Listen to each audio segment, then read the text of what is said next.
মহা cartoon TV. Hello বন্ধুরা, আজ আমি তোমাদের আরো একটা নতুন গল্প শোনাবো, যার নাম হলো বেটে বাহাদুর। অনেক দিন আগে কোনো এক গ্রামে বালু তার বাবা মায়ের সাথে থাকতো।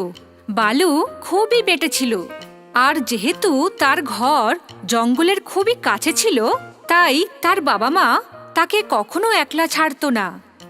তাদের ভয় ছিল কখনো কোনো পশু যেন ওকে খেয়ে না ফেলে।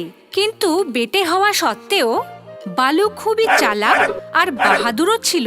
সে সর্বদা তাদেরকে বলতো, বাবা আমি বেটে, কিন্তু কারোর থেকে কম নই। বালুর কাছে একটা ছোট তলোয়ার ছিল, যেটা দিয়ে সে রোজ অভ্যাস করত।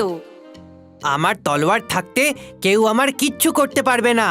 একদিন বালু তার মা বাবার সাথে ঘোড়ার গাড়িতে কোথাও যাচ্ছিল। তখনই ওদের সামনে খুব বড় আর ভয়ানক এক রাক্ষস চলে আসে। ওর মাথায় খুব বড় একটা শিং ছিল। 1 2 3 তিনজন মানুষ। আজ তো আমার খুবই আনন্দ হচ্ছে। রাক্ষসকে দেখে বালুর মা বাবা ভয় পেয়ে অজ্ঞান হয়ে যায়। বালু এটা দেখে তাড়াতাড়ি লাফিয়ে আগে আসে, আর সময় নষ্ট না করে ঘোড়ার দিক বদল করে তাড়াতাড়ি গাড়ি চালাতে থাকে। আপনারা চিন্তা করবেন না, আমি আপনাদের দুজনকে কিচ্ছু হতে দেব না। দাঁড়া বেটে, আমি আজ তোদের 3 জনকে খেয়েই ছাড়বো। এই বলে রাক্ষস উড়ে গিয়ে ওদের পিছু করতে থাকে। বালু খুব জোরে ঘোড়া ছুটিয়ে যাচ্ছিল, কিন্তু রাক্ষস ওদের পিছু ছাড়ছিল না। এই দেখে বালু ভাবতে লাগলো, এই রাক্ষসটা মনে হয় আমার পিছু ছাড়বে না। আমাকে একে বলতেই হবে যে আমি আসলে কে। এইটা ভেবে সে ঘোড়া থামায় আর লাফিয়ে গাড়ি থেকে নামে, আর রাক্ষসকে বলে, আরে ওই রাক্ষস, যদি তুমি আমাদের খেতে চাও তবে তোমায় আগে আমাকে বুদ্ধি আর শক্তি দুটোতেই হারাতে হবে। তুমি ছোট্ট একটা মানুষ, তুমি শক্তি দিয়ে আমায় কি হারাবে? আর তুমি তো খুবই ছোট, তাই তোমার বুদ্ধিও নিশ্চয়ই ছোট হবে। এই জন্য আমি তোমার সমস্ত শর্ত মানতে রাজি। ঠিক আছে, তবে এটা বলো যে যদি তুমি তোমার মা বাবার সাথে একটা জঙ্গলের রাস্তা দিয়ে যাও আর তোমাদের সামনে একটা শিংওয়ালা রাক্ষস এসে যায়, তখন তুমি বাঁচার জন্য কি করবে? এইটা তো একদমই সহজ প্রশ্ন।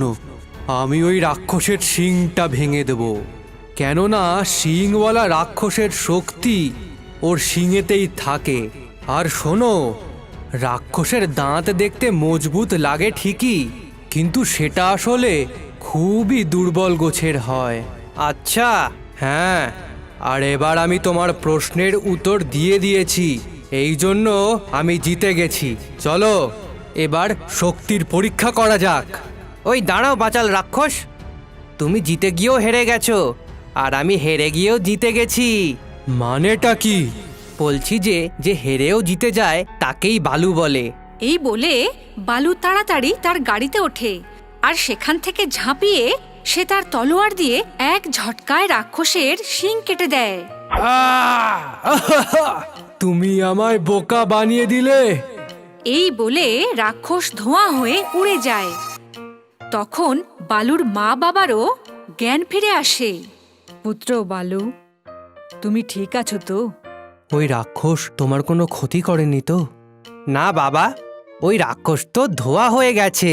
এরপরে বালু ওনাদেরকে সমস্ত কথা বলে যে কিভাবে ও রাক্ষসকে তার নিজের বুদ্ধি আর শক্তি দুটোর সাহায্যে হারিয়েছে।